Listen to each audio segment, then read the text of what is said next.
It is day 285 of the second Trump administration and day 31 of the government shutdown, which is now just a few days shy of the longest shutdown in history. It is also the night before a halt in federal funding for SNAP, food stamps, the nation's largest anti-hunger program.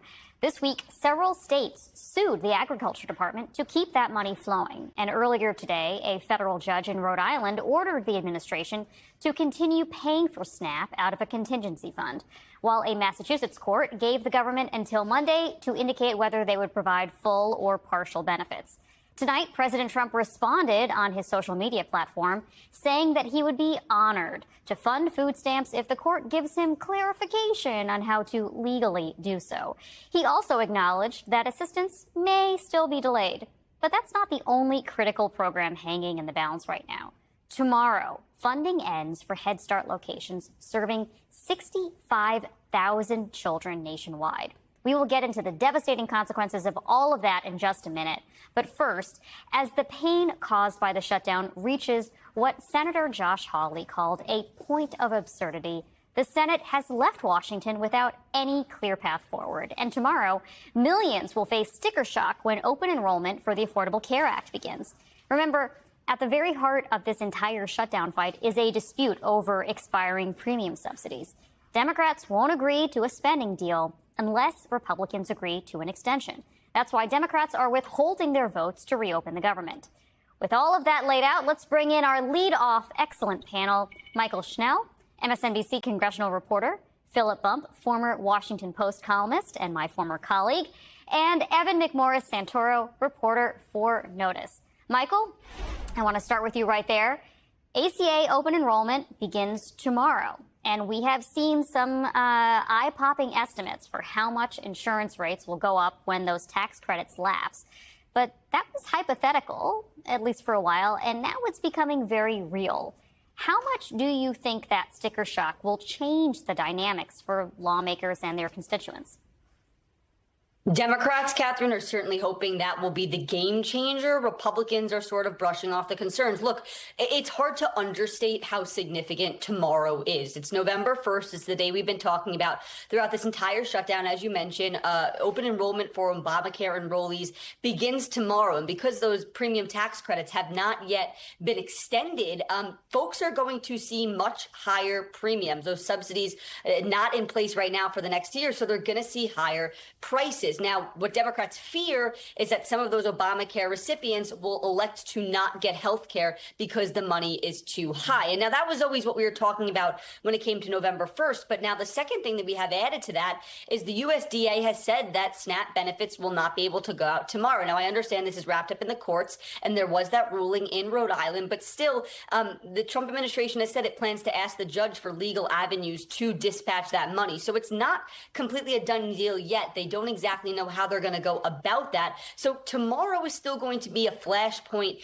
in this shutdown. Now, whether it moves the needle is, of course, the million-dollar question. Again, Democrats are really hoping that Republicans are going to hear from their constituents about Obamacare starting tomorrow, and that'll bring them to the negotiating table to talk about those subsidies. But Republicans have been very clear and very adamant that they're not going to negotiate Obamacare until the lights turn on back in Washington. That's why we're in this impasse. That's why we are about to be in day 32 of this government shutdown.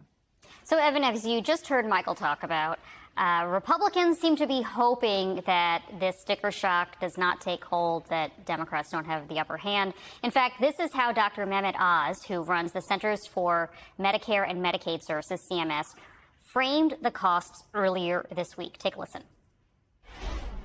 The average American is going to pay who's on the ACA between 100 and 400% of poverty level is going to pay $50 total next year. It's going to be $13 more than this year. So there can be a lot of hair pulling and scratching and mudslinging, but the fundamental reality for most Americans is that although it is an increase in spend, that's not the big issue. The big issue is the fundamental flaws within the ACA as they were created 15 years ago. Evan, so tell us the facts here. Are those numbers actually the numbers that the typical American will face?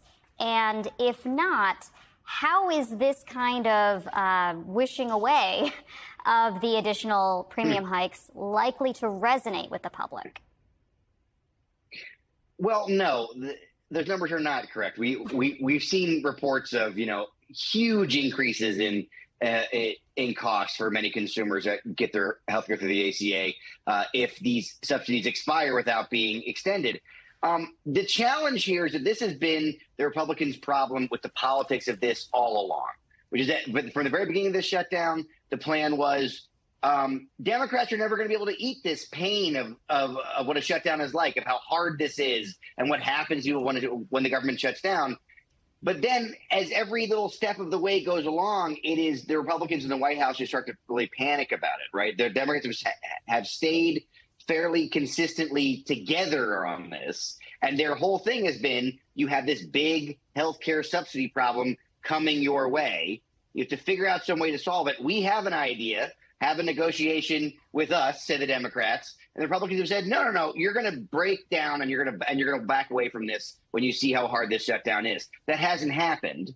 And so you have these mixed messages where you have, you mentioned at the beginning of this, this segment, Trump saying, okay, we're going to solve this SNAP problem. Okay, we're going to figure this out. I guess we're going to figure this out some way or another. And then you got Mehmet Oz saying, this whole subsidy thing isn't that big a deal to begin with. It's a mixed message, and it's been a really big problem for the GOP since this whole thing has begun. Philip, in some ways, this feels a little bit like Groundhog Day. I feel like every couple of years we have this renewed fight over some aspect of Obamacare, including some aspect that maybe Americans don't even realize is there and don't realize how much they like until it's at risk of being taken away. And Republicans are on the other side of it and struggling to come up with their own alternative for the ACA or something to hold on to the populace. How do you think this is playing out for Democrats this time? Is it likely to be a winning issue for them going into next year? So you're right. I mean, when Donald Trump was first president back in 2017, and there was a real focus on repealing the ACA, repealing Obamacare, we saw the numbers for it really start to surge. And it's held fairly constant since. Obamacare is a relatively popular program, especially in the context of federal programs, which aren't always terribly popular. We also see polling suggesting that the public sides with Democrats on this particular fight. The Democrats, their position of let's keep these costs down and keep the shutdown going until that is resolved, that is actually relatively popular with people as well.